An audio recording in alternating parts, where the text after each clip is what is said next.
Momento de oração.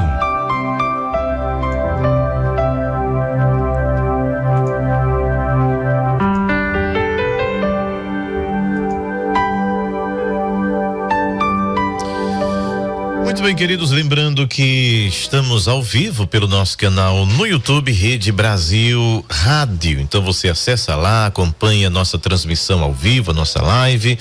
Mesmo que você esteja nos acompanhando através do rádio, você pode acessar também pelo canal no YouTube, Rede Brasil Rádio. Quem não é inscrito, corre lá, se inscreva, clica no sininho, dá o seu like, comenta, porque isso também vai ajudar a chegar a mais pessoas, né? A nossa programação, que com certeza e com a graça de Deus tem sido de bênção para todos nós, para a nossa vida, em nome de Jesus. Queridos, antes de orarmos, eu quero deixar para nossa meditação uma singela palavra, uma rápida reflexão da palavra de Deus no livro de Êxodo, no capítulo 2, a partir do verso 1, que nos diz assim: E foi um homem da casa de Levi e casou com uma filha de Levi, e a mulher concebeu e deu à luz um filho, e vendo que ele era formoso, escondeu-o 3 meses. Não podendo, porém, mais escondê-lo, tomou uma arca de juncos e a revestiu com barro e betume, e pondo nela o menino, pôs nos juncos, à margem do rio. E sua irmã postou-se de longe para saber o que lhe havia de acontecer. E a filha de Faraó desceu a lavar-se no rio, e as suas donzelas passeavam pela margem do rio, e ela viu a arca no meio dos juncos, e enviou sua criada, que a tomou, e abrindo-a, viu o menino, e eis que o menino chorava, e moveu-se de compaixão dele e disse: Dos meninos dos hebreus é este. Então disse sua irmã, a filha de Faraó: Irei chamar uma ama das hebreias que crie este menino para ti. E a filha de Faraó disse-lhe: Vai. Foi, pois, a moça e chamou a mãe do menino. Essa passagem escrita pelo próprio Moisés, né? Acerca do seu nascimento, que foi um período muito conturbado para o povo que estava no Egito, o povo de Jacó, de Israel. E como o número de hebreus havia crescido muito, este Faraó, ele temeu, porque era uma nação dentro da nação. E ele pensou: se este povo pensar um pouquinho, eles vão se revoltar contra nós. Então a gente aumenta o número de trabalho, a carga horária, enfim, vamos colocar uma carga pesada sobre eles, de forma que eles não têm tempo nem para raciocinar, nem para pensar, a não ser trabalhar. Bom, Deus, na sua onisciência, já tinha planejado, arquitetado o livramento para o seu povo, que clamava ao Senhor por uma libertação. E é justamente através deste menino que nasceu justamente nesta época em que Faraó mandou que as parteiras matassem todos os machos que nascessem, de forma que, se fraipuar, elas temeram e não fizeram conforme a ordem de Faraó. Mas este menino tinha que nascer. Este menino era Deus, que o usaria anos depois para ser um instrumento de libertação, para ser um profeta, para ser um legislador e para conduzir o povo durante 40 anos no deserto. Agora, a sua mãe, ao o ver, e depois de meses que o menino ela não podia mais esconder, então, com certeza, Deus colocou em seu coração essa estratégia de ela fazer uma arca, um pequeno cesto com um betumado e colocado ali à margem do rio. Ela não soltou Moisés como muita gente acha que ela pegou o menino, soltou lá no rio e o menino vai descendo no cesto abaixo. Não, era algo estratégico e pensado. E diz o texto aqui que ela colocou o menino à margem, ali mais ou menos preso aos juncos. Tinha todo esse cuidado. E enfim, o menino é encontrado. A filha de Faraó se compadece, se encanta com aquele menino. E justamente a sua irmã diz: olha, quer que eu chame uma ama para que cuide desse menino? E ela vai chamar justamente, obviamente, a própria mãe de Moisés, que o cuidou dele e por cima ainda recebia um salário para cuidar do menino. Bom, essa é um resumo assim bem superficial da história, porque o que eu quero trazer para nossas vidas hoje, essa reflexão, é perdendo para ganhar. Se eu tivesse de dar um título a essa nossa simples reflexão, era perder para ganhar. Às vezes a gente tem dificuldade em abrir mão de muitas coisas na nossa vida. E isso vale para quase tudo. Porque ninguém quer abrir mão de muita coisa. Isso falando numa amizade, no casamento, no relacionamento com os filhos, no negócio. É muito difícil abrir mão de algo porque você acha que vai perder. E a Bíblia nos mostra que o lançar, que o dar, que o doar, que abrir mão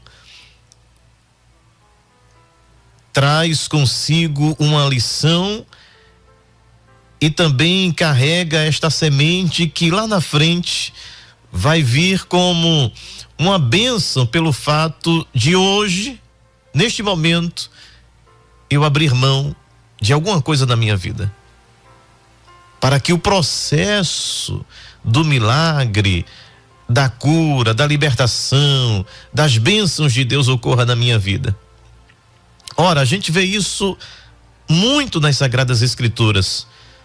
Deus pedindo ao povo que abrisse mão de muitas coisas para que a bênção viesse.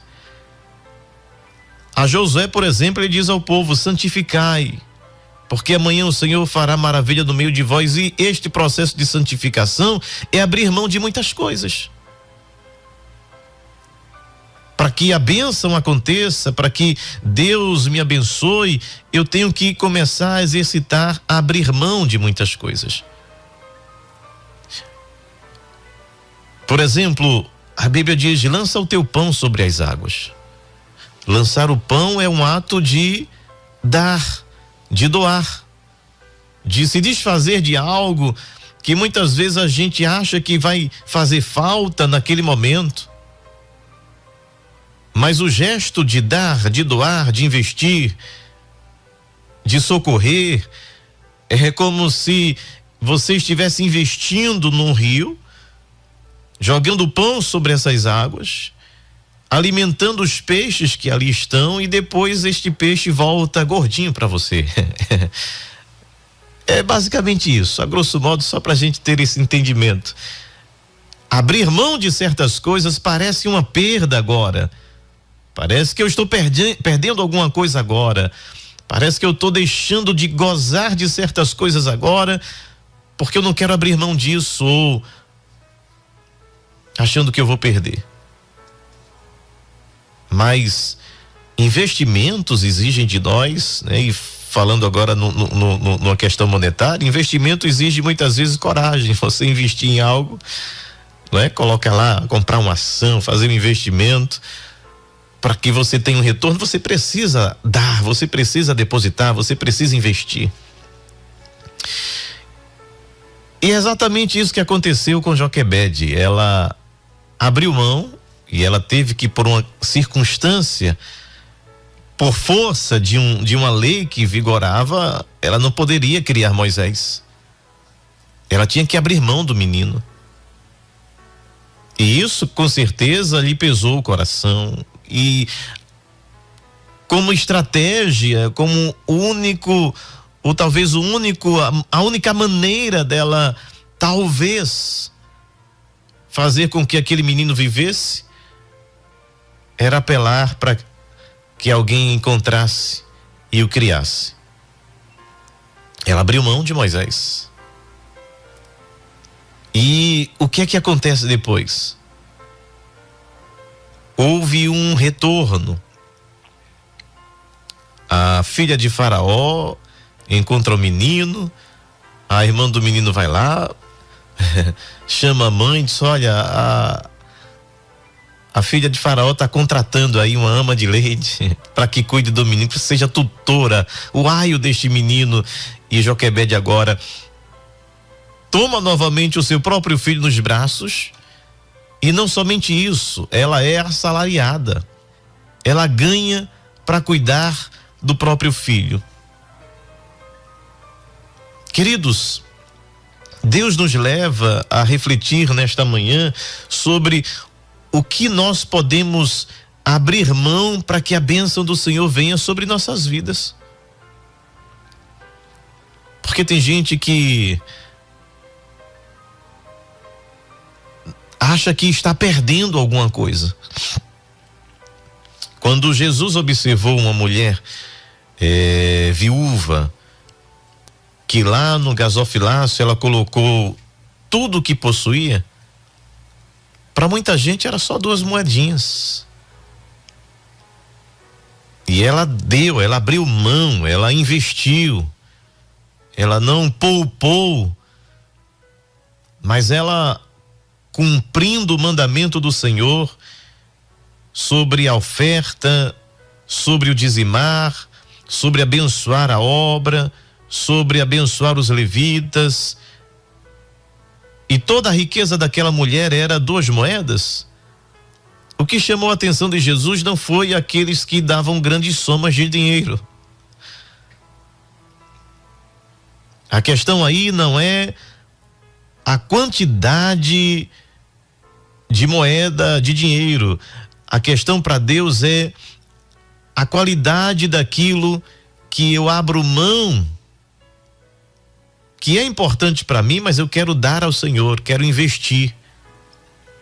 O quanto da minha vida, o quanto daquilo que chega para mim, o quanto do meu dia, o quanto das horas que Deus me dá, o quanto de fôlego de vida que Ele me dá, que eu possa doar.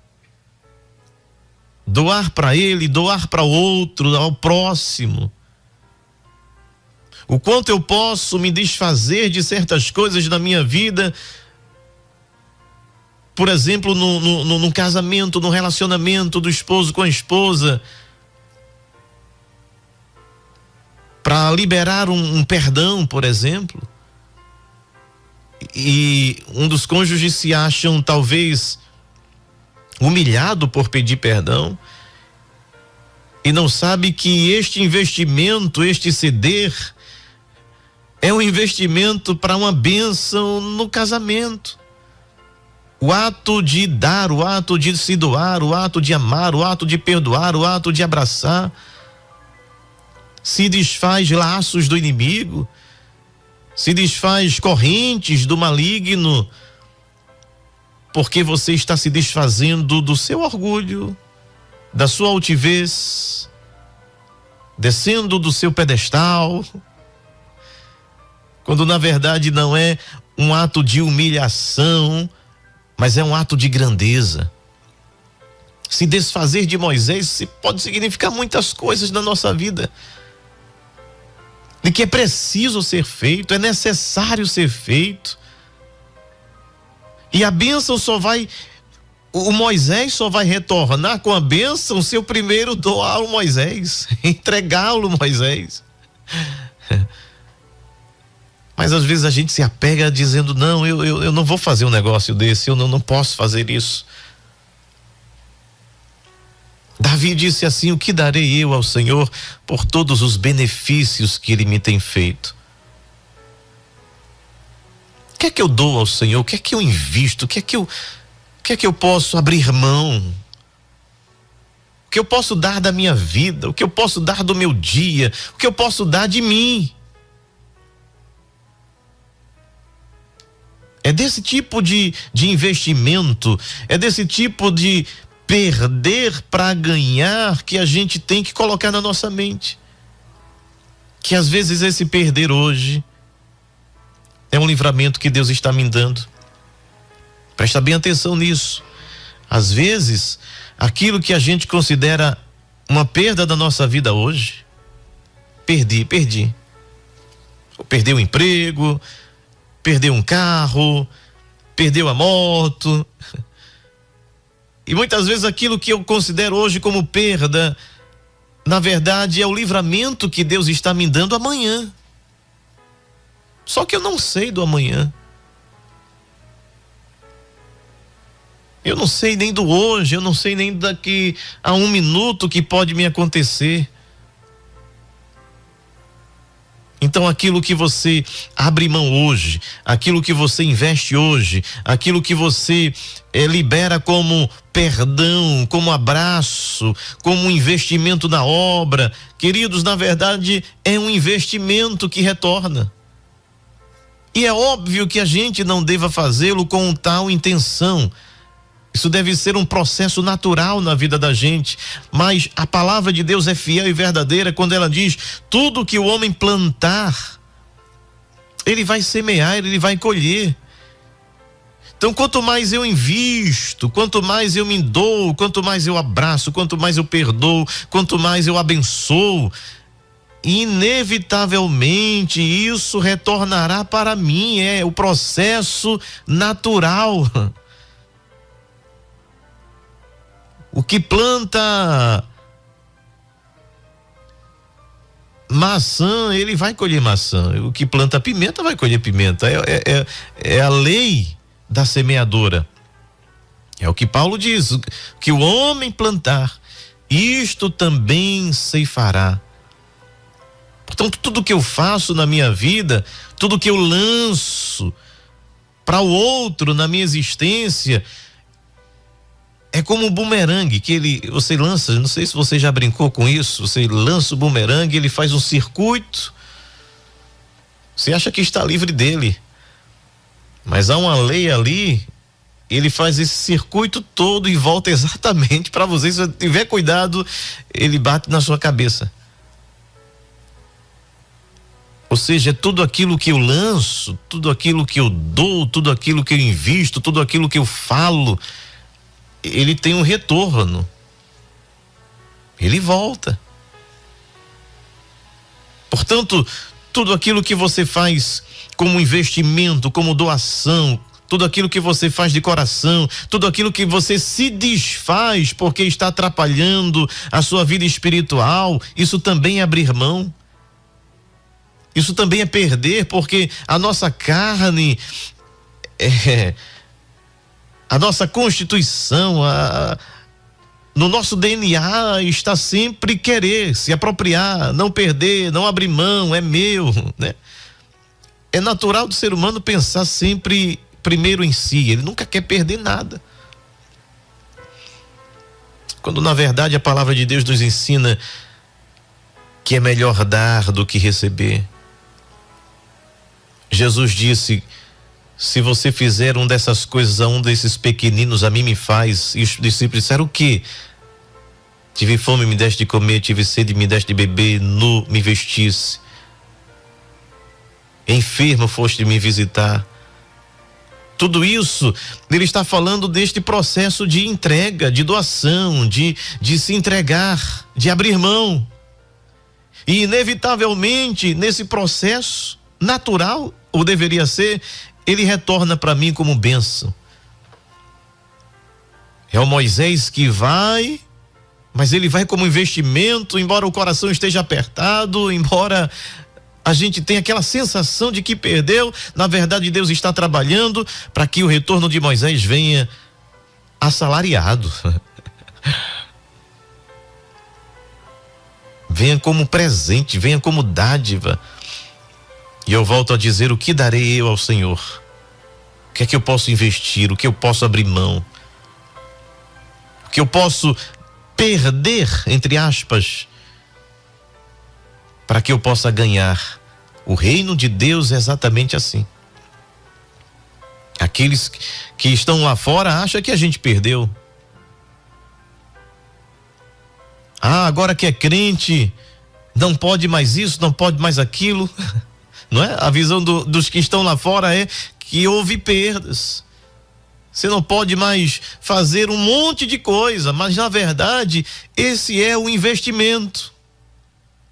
É abrir mão das coisas do mundo, é abrir mão das coisas que me afastam de Deus, é abrir mão daquilo que bloqueia o meu contato com Deus, e na verdade isso é um investimento que está retornando para mim como bênção, como chuva serodia na minha vida, como Moisés que vai sem nada e volta com salário. É o Moisés que vai sem aquela perspectiva de vai dar certo, e no futuro se torna um legislador, se torna um expoente admirado pelo povo de Israel, o líder, o condutor, o homem que falava com Deus face a face e o seu rosto resplandecia. Veja que investimento. E a gente precisa abrir mão de muitas coisas na nossa vida para que a gente seja abençoado no futuro. Então invista mais, que eu possa investir mais, porque aquilo que eu possa considerar como uma perda hoje, repito, será a minha bênção de amanhã, porque quem está com Cristo Jesus, ele não perde. Quem é guiado pelo Espírito Santo não perde. Quem é guiado pelo Espírito Santo, quanto mais ele se doa, quanto mais ele investe, quanto mais ele abre mão dessas coisas, isso na vida faz o seu circuito e volta para mim como o pão que foi lançado sobre as águas, e depois de muitos dias o achareis. É o Moisés que volta com a bênção em nome de Jesus. Pai querido, Pai amado, te louvamos, bendizemos o teu nome e te agradecemos pela tua palavra. Aplica em nosso coração e nos ajuda, Senhor, nesta caminhada. Nos ajuda a abrir mão, nos ajuda a investir, nos ajuda a abençoar outras vidas, nos ajuda a abrir mão daquilo que não te agrada, tudo aquilo que impede a nossa vida espiritual. Continua abençoando cada lar, cada vida e cada família, no nome santo de Jesus. Abençoa esta obra, ao teu servo, nosso pastor presidente, pastor Ailton José Alves, e a todo o santo ministério. Te pedimos assim em nome de Jesus. Amém, amém e amém.